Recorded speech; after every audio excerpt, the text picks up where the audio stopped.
Continuamos en El Mundo Ahora, la franja de France 24 en la que actualizamos las principales noticias del día. Soy Valentina Torres Sánchez, vamos a revisar los titulares. Donald Trump recibe en la Casa Blanca al presidente de Colombia, Gustavo Petro, en una esperada reunión a puerta cerrada que busca limar asperezas entre los mandatarios con temas tan polémicos como el narcotráfico, los migrantes o la captura de Nicolás Maduro. Se cumple un mes desde la incursión militar estadounidense en la que fue capturado Maduro. El depuesto mandatario continúa en una cárcel de Brooklyn, mientras que el chavismo convocó marchas en Venezuela para exigir su excarcelación y la de su esposa Cilia Flores. Rusia lanzó un ataque con cientos de drones contra el sistema energético ucraniano en el peor bombardeo contra esta infraestructura de 2026. Los hechos se registraron en la víspera de la segunda reunión tripartita con Kiev y Washington en Abu Dhabi.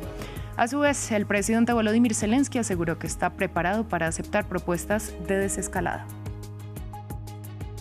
Con nuestro invitado del día vamos a analizar ese encuentro entre los presidentes de Estados Unidos y Colombia, una reunión que busca acercar a los mandatarios en medio de esas posiciones distantes que han mantenido durante meses. ¿Qué se puede esperar y qué cambiará tras esta cumbre? Lo revisamos en minutos.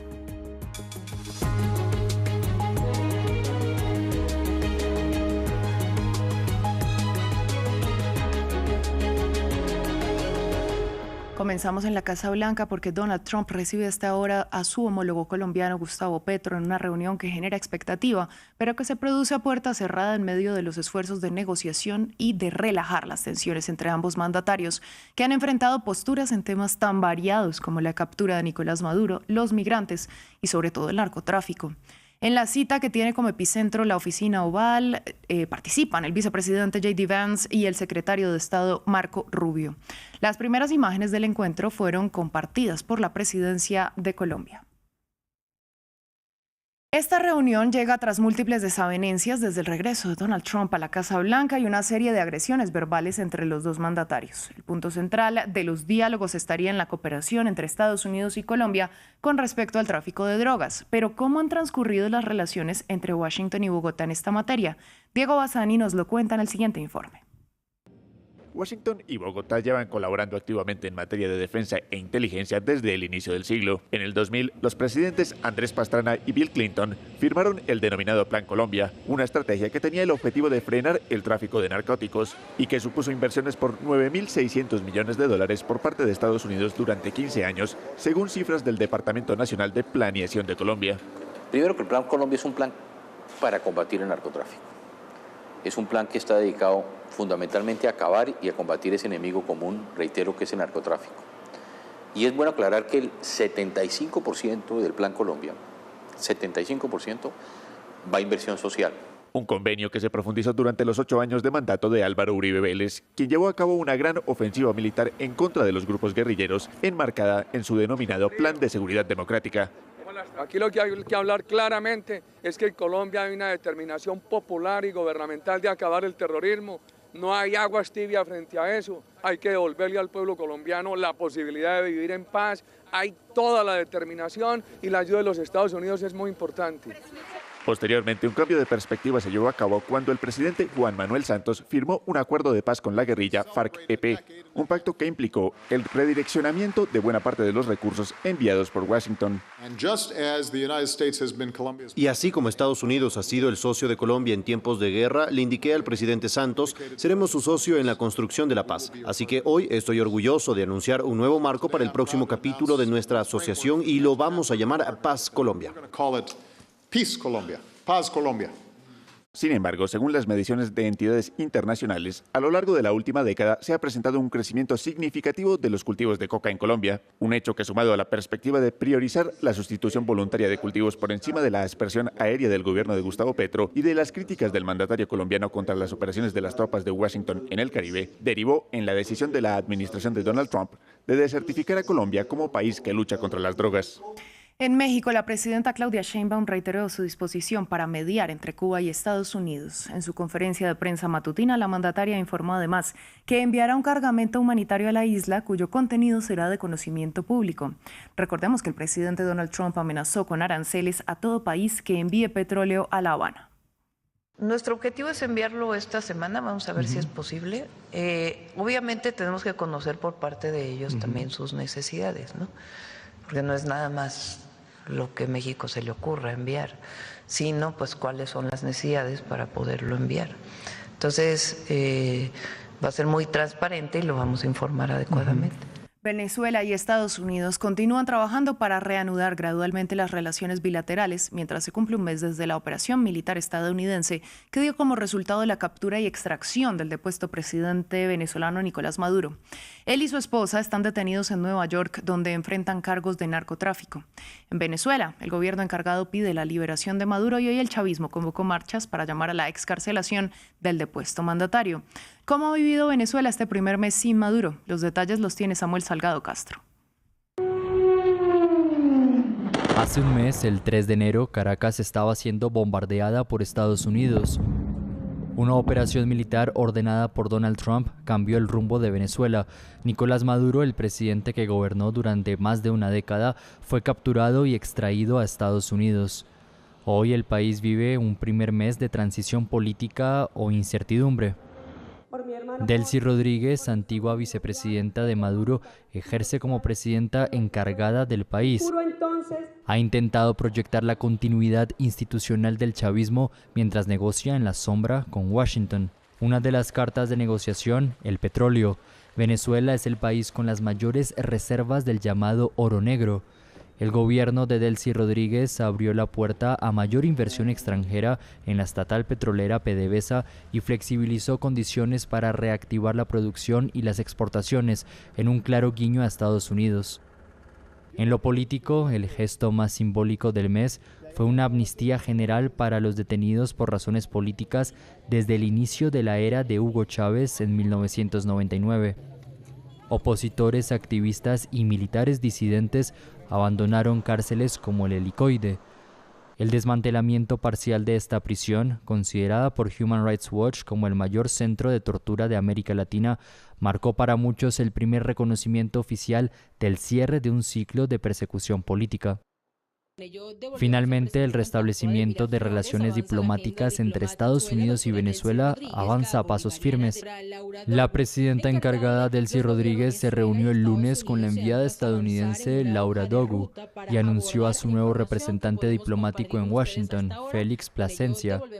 El encuentro aquí, en el Palacio de Miraflores, antigua residencia de Maduro y su esposa Cilia Flores, actualmente recluidos en una prisión de Brooklyn, en Nueva York.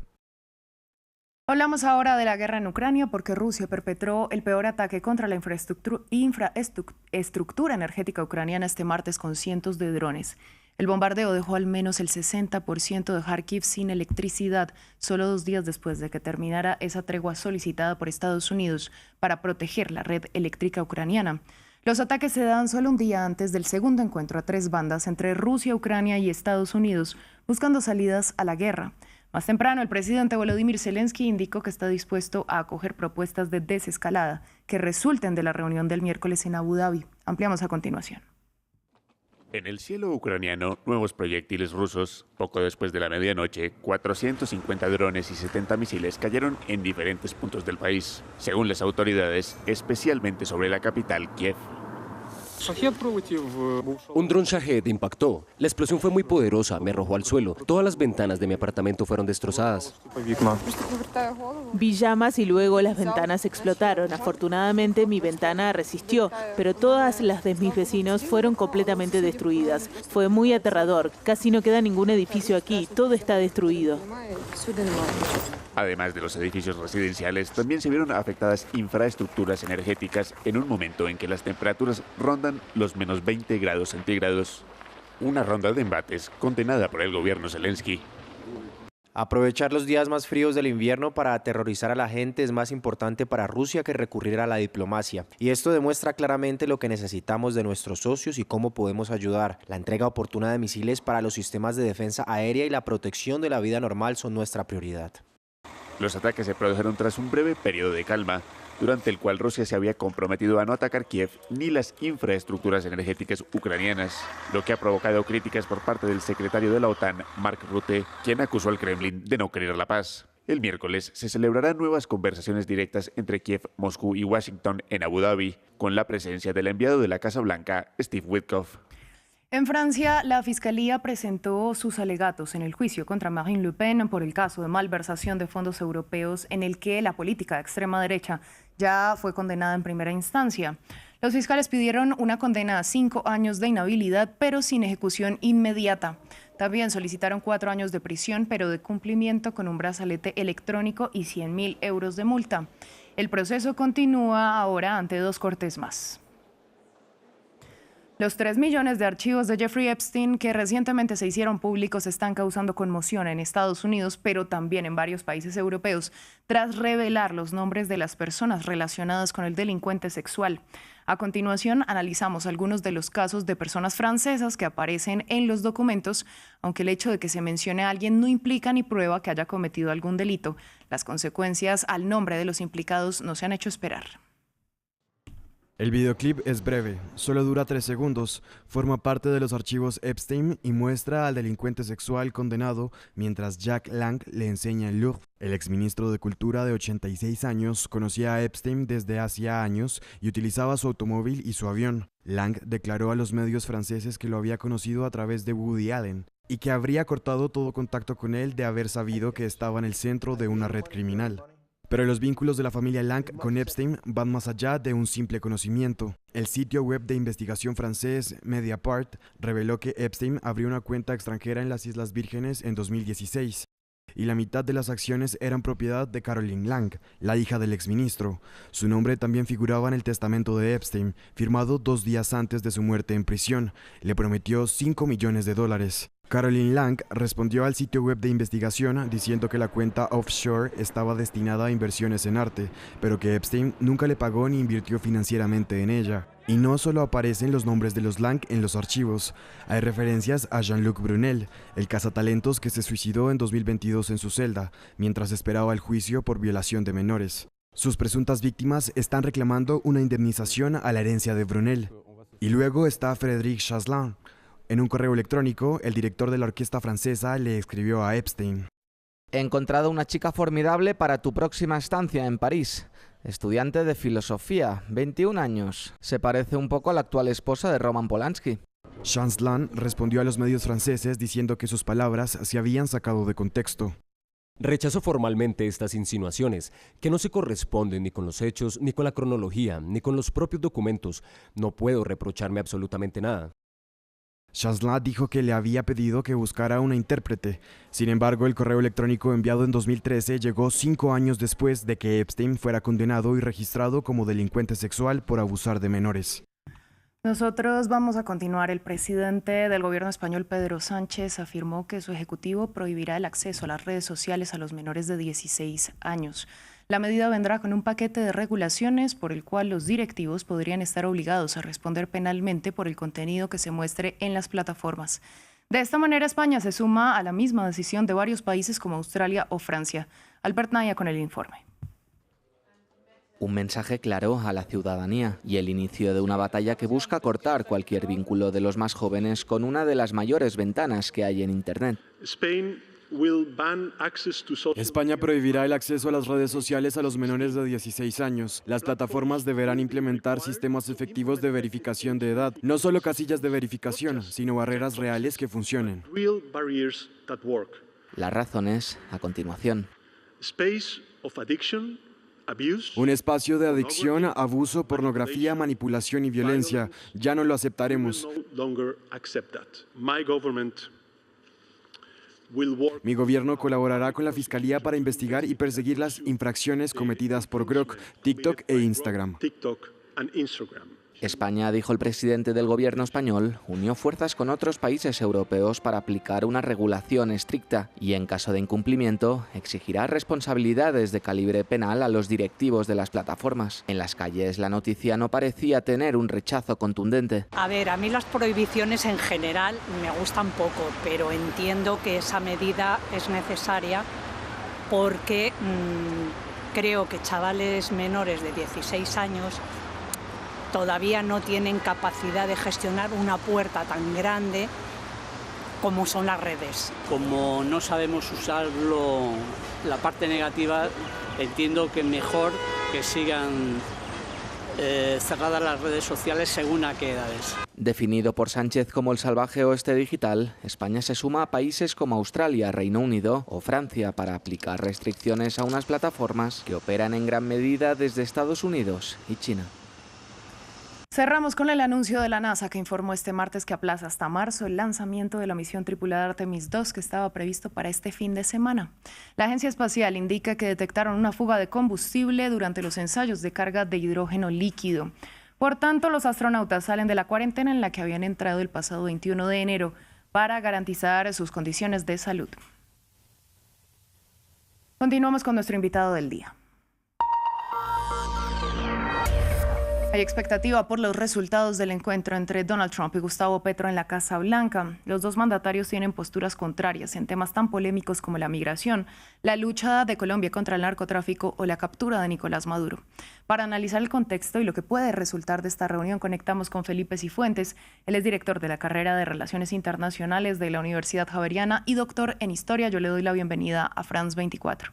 Hablemos de cómo llega Petro ante Trump, el colombiano que se opone a varias de las políticas del republicano, y sabemos que ambos suelen ser confrontacionales, pero después de esa llamada de enero, pues el mandatario colombiano dijo que a Trump lo habían engañado respecto a la lucha de Colombia contra el narcotráfico y rebajó el tono. Buenas tardes, Valentina. Un saludo para ti, para toda tu audiencia. Y sí, esta reunión tiene este punto que tú anuncias bien importante, y es que venían de un año 2025 lleno de altibajos, de tensiones, incluso de burlas por ambas partes, tanto el presidente Trump como el presidente Petro, sobre el accionar, la acción política y la acción local de cada uno de estos presidentes. Sin embargo, un punto de inflexión muy importante fue lo ocurrido en Venezuela. Ya el presidente Petro bajó el tono y el presidente Trump también dijo, ok, eso, mira lo que podemos hacer. De alguna manera también sirvió como ejemplo, no solo para Petro, sino para otros regímenes en el continente. De esta manera, esa llamada de inicio del 2026 fue crucial y fue la manera de encontrar los puntos medios, de encontrar esos aspectos en lo que la cooperación entre Estados Unidos y Colombia debe ser más fuerte.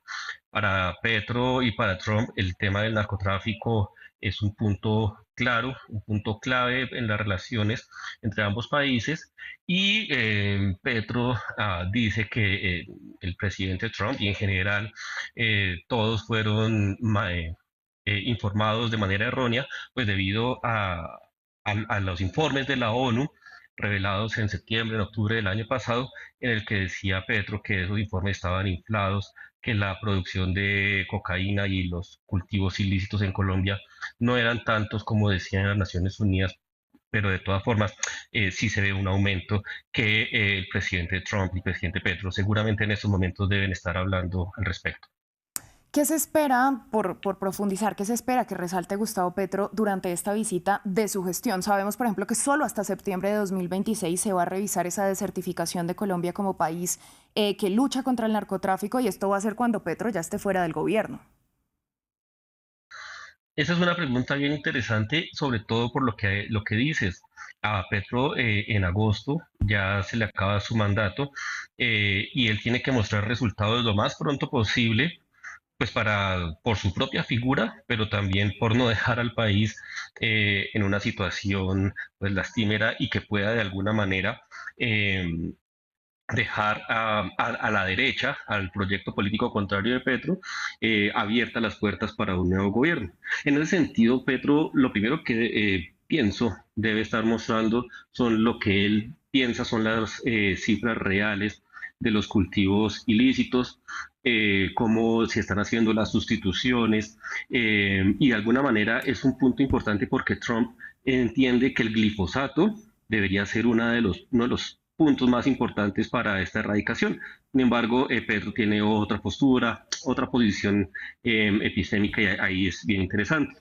Adicional, esta mañana Petro pues ya dio para extradición a Pipe Tuluá. Eso es un punto muy importante, porque con esto ya son más de 800 extraditados en el gobierno Petro. Entonces, de alguna manera, esto son cifras que no solamente está diciendo Petro en ese momento, sino todas las agencias del gobierno están con el mismo discurso. Están con el mismo discurso, entonces es para exaltar precisamente que el presidente Gustavo Petro ha hecho algo, que este gobierno no es amigable con el narcotráfico. Entonces el presidente Trump tiene otras perspectivas. Bueno, hay un punto que probablemente no va a dar chance para que los mandatarios se acerquen y es esa captura de Nicolás Maduro. ¿Tiene Petro algún poder para influir en este aspecto?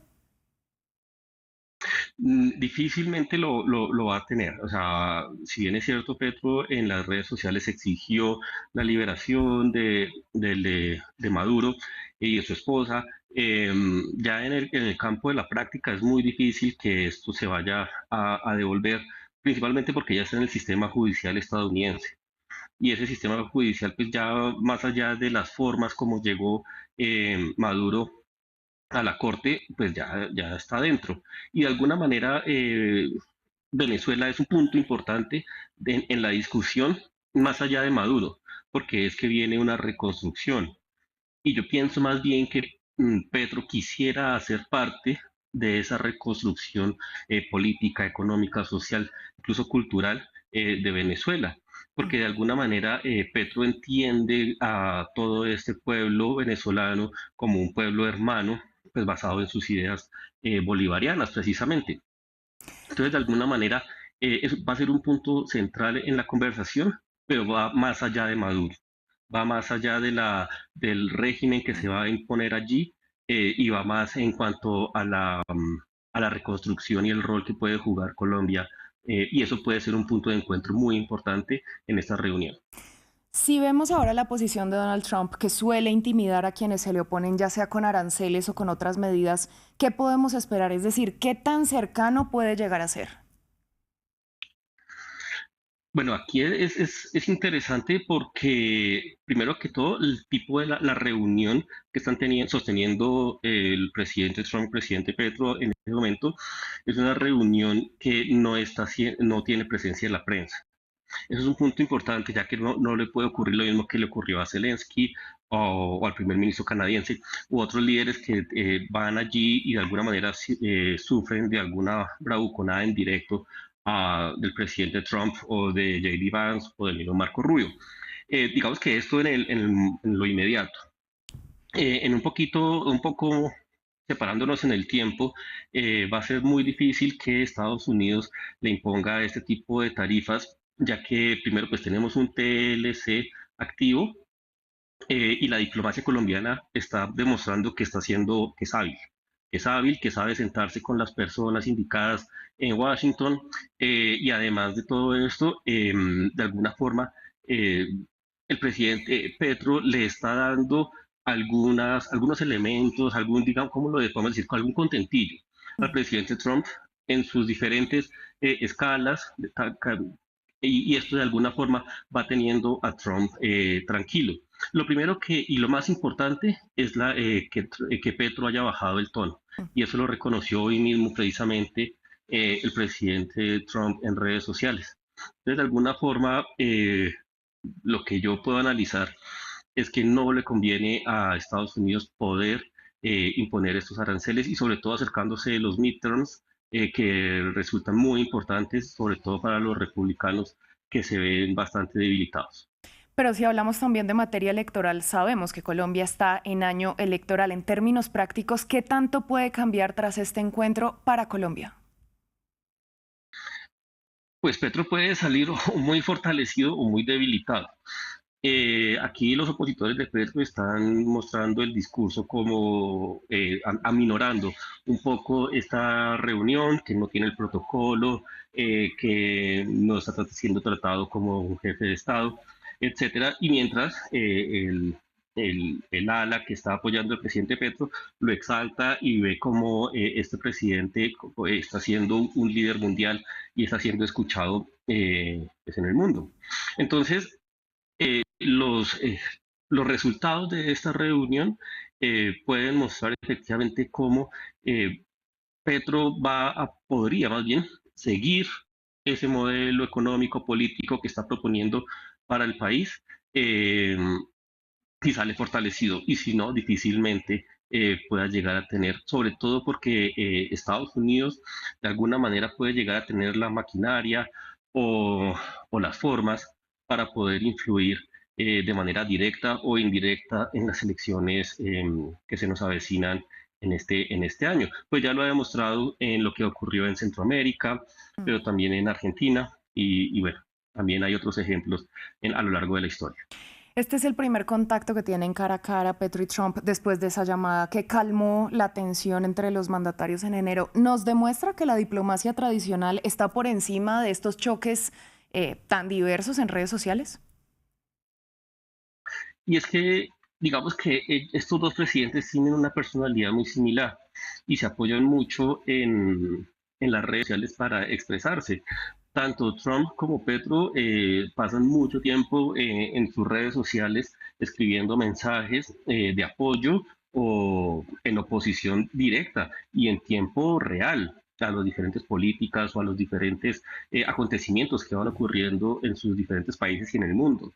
Entonces, de alguna manera, ellos encuentran una comodidad en poder decir su discurso a muchas personas, pero en la parte práctica, siendo pragmáticos, ambos entienden que hay que hablar con las partes diferentes. De eso se basa la diplomacia clásica, como tú le dices, y de alguna manera esa diplomacia busca tender puentes, no busca que todos pensemos iguales, no busca decirle que sí a todo, sino poder efectivamente poder encontrar la manera de entendernos, de encontrar puntos en común, de encontrar esos contactos que van a ayudar a que las relaciones entre los dos países e incluso en la región puedan llevarse de una mejor manera.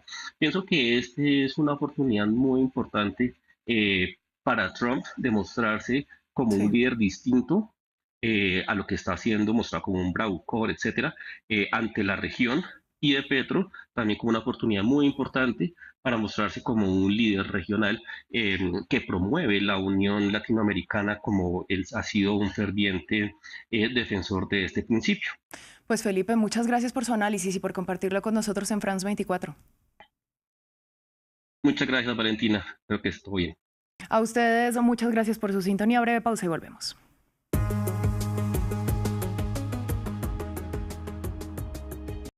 RFI y France 24 presentan. En Primera Plana les proponemos cada semana un análisis monográfico y en profundidad sobre un asunto candente de la actualidad internacional. Es la base para empezar a pensar nuevas cosas para el futuro de la Iglesia. Una culminación que parece como el camino ya pasado, sino hasta dónde va. Creo que va a haber esa búsqueda permanente de un equilibrio forzosamente inestable con sus momentos de crisis y sus momentos más apaciguados. Con diferentes voces y distintas perspectivas. Lo que los gobiernos tienen que hacer básicamente ahora es tener una nueva visión del sistema de cuidados. No se pierdan cada semana nuestra ventana abierta al mundo. No se pierdan En Primera Plana. En Primera Plana, un programa en colaboración con RFI presentado por Carlos Herranz.